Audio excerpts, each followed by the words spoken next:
Also wir sind das zweisprachige Gymnasium und wir repräsentieren uns das Gymnasium mit Hilfe von unserem Kaffeehaus.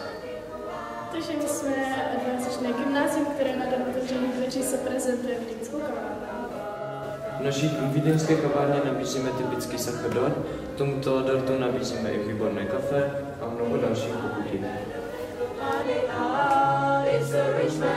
Nyní se nacházíme ve studovně a tady žáci tráví volný čas. K dispozici jsou tu spoustu slovníků, naučená literatura i umělecká literatura.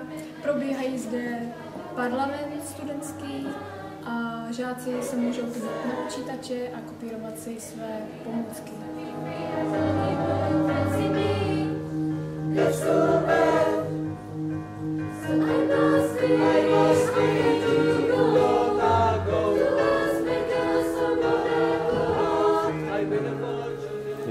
Takže ahoj, vítejte v naší malé chemické laboratoři a nyní vám ukážu krátký pokus.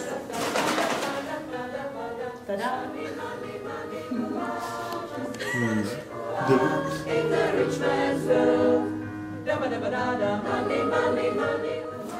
My tady prezentujeme učbu biologie a sbíjení pomůcky, s kterými pracujeme.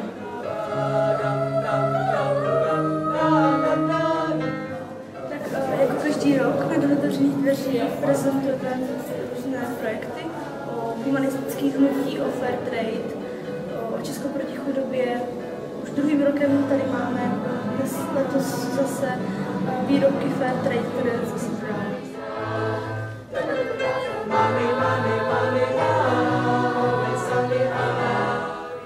Tohle je videostudio a tady se stříhají materiály natočené během různých školních akcí, jako je Den otevřených dveří nebo stužkování. It's a